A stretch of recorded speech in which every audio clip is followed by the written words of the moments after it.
evening. Our speaker is Mr. Kevin Neal. Kevin Neal is a motivational speaker, business advocate, author, and CEO of the 12 Project, an organization that educates the world on the effect of trauma and abuse on individuals, families, and communities.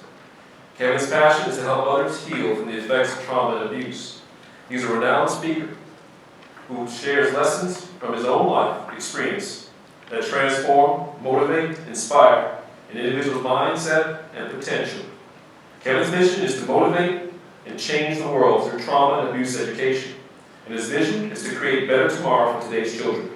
Kevin retired from the DeKalb County Police Department of Georgia after 20 years of service. He served 8 years as a police officer and 12 years as a Special Victims Unit detective. His training and attention to detail helped him solve several high-profile serial rape cases in the Atlanta area. Kevin's background, coupled with his extensive research on trauma and the effects of abuse, defines and differentiates his message.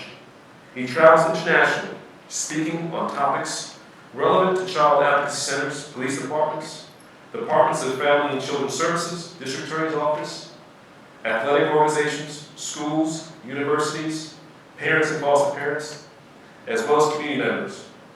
Kevin has appeared on numerous radio, television, and podcast programs and has been featured in several magazine articles.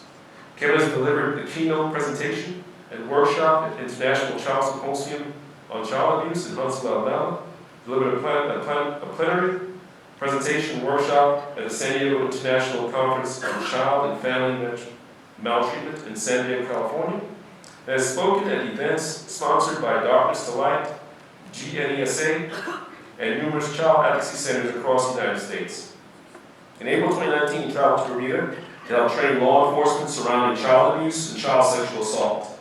In addition to law enforcement training, Kevin obtained his master's divinity degree from the International Theological Center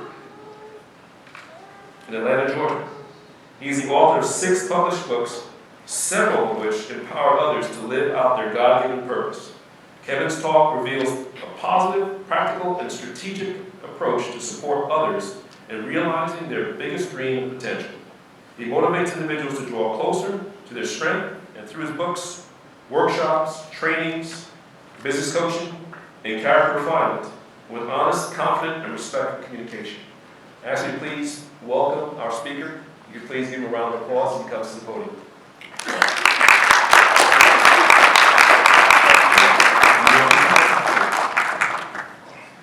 Well, good evening, everybody. Good evening. I'm going to use this mic because I don't like standing to nothing taller than me. Okay. So when I tell you I'm 6'4", you'll believe it, right? All right? So glad that you're here to talk about such an important matter. My name is Kevin McNeil. As Andy said, I spent most of my life as a law enforcement officer. 8 years on the street, 12 years as a special victims detective, investigating sex crimes, investigating human sex trafficking. And so when I started doing the research, I started noticing a pattern. I started noticing that the police department wasn't adequately trained when it came to the effects of trauma on the brain and how it affected the brain and how it affected behavior. And so I started studying and researching. What I started finding out is that we were leaving a lot of evidence on the table, right? And I'm going to talk about that a little later, how abuse and trauma affects the brain, that affects behavior, and affects learning. And then a lot of times we're looking for physical evidence, but the children were actually behaving in ways that were giving us evidence that as detectives and all of us, we weren't trying to receive. Like lower grades, like attendance problems, like acting out in school.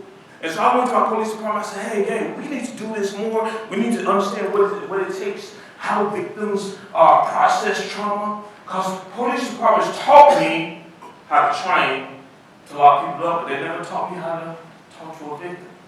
And so my police department looked at me and said, hey, we don't pay you to care for victims, we pay you to lock people up. So in 2017, I resigned. After 20 years of doing what I love and gave my gun in my bag and said, I'm out, I'm done. Right?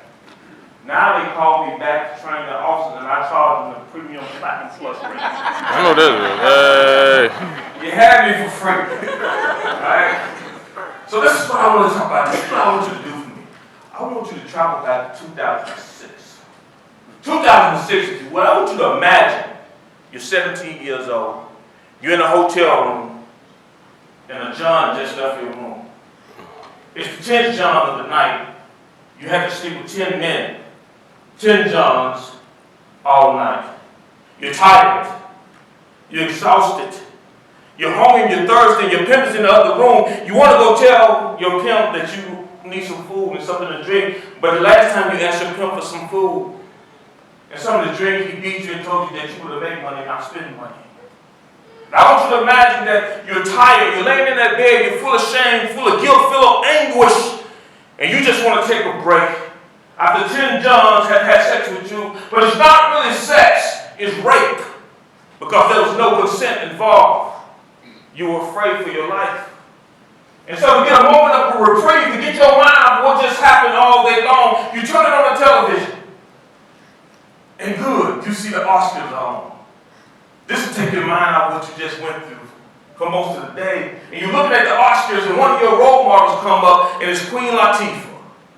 You like Queen Latifah because she's a strong black woman. In fact, she came out with that song, U-N-I-T-Y. Who you calling up? Don't act like y'all never heard that song before, right? So you're looking at her, you're like, man, Queen Latifah. I wish I was as strong as Queen Latifah. And Queen Latifah comes into the podium, and when she comes into the podium, she reads the nomination for the best song of the year. The best song during a movie for the year, and they read the categories. And she then looks down and she begins to announce the winner. She pumps her fist in celebration and she reads the winner. And the winner is It's Hard Out Here for a Pimp. Can you imagine being that victim, seeing that? And when the camera scans the audience, you see all these celebrities and Hollywood types just jumping up, screaming for joy. They're excited that It's Hard Out Here for a Pimp has won an Oscar nomination. Can you imagine being that person, laying in that bed? And then just as about you're about to wrap your mind around the idea that the world is celebrating the fact that it's hard out here for a pimp, you realize nobody cares about you. And just as you're thinking, and just as you're trying to process this, a knock is on the door. It's your 11th John coming into the room to rape you. Ladies and gentlemen, this is human sex trafficking in reality, in real time. People tell me, but Kevin, that's just a song. You can't be serious. And I tell them, listen to the lyrics. Man, these girls think we prove things. Leave their big head. They come hoping every night they don't end up being dead. But it's just lyrics. And then it continues. Wait, I got a snow bunny and a black girl too. You pay the right price and they'll both do you. That's the way the game goes. Gotta keep it strictly pimping. Gotta have my hustle tight, making change off these women. Yeah, right.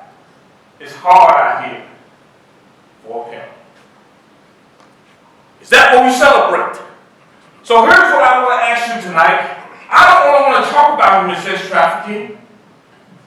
I want to ask a question. My main objective is, what is human sex trafficking? We'll talk about that, and we're going to talk about how do you recognize it. But this is a question I want you to be thinking about as I'm up here speaking to you. How do we end it?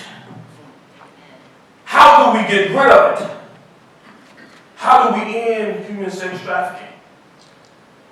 And the way I teach, those who never heard me speak before, I like to use acronyms because they help me remember my presentation and they help me learn better. So I'm going to use an acronym to answer this question. How do we get rid of human sex trafficking? How do we end human sex trafficking? The first thing we have to do in the first letter of this acronym is C. Can everybody say C? C. See, the first thing we have to do is C stands for we have to change the culture. We have to change the culture which just happens. We can't just respond to the symptoms. We have to respond to the disease that's causing these symptoms to appear in our culture and our society. We live in a society where it's okay to degrade women and children. It's okay to put in your lyrics what we just read up there. And people say, oh no, that don't contribute to that. I'll show you how it does. We must change the culture. I love this quote. It says, when a flower doesn't bloom, you fix the environment in which it grows, not just the flower.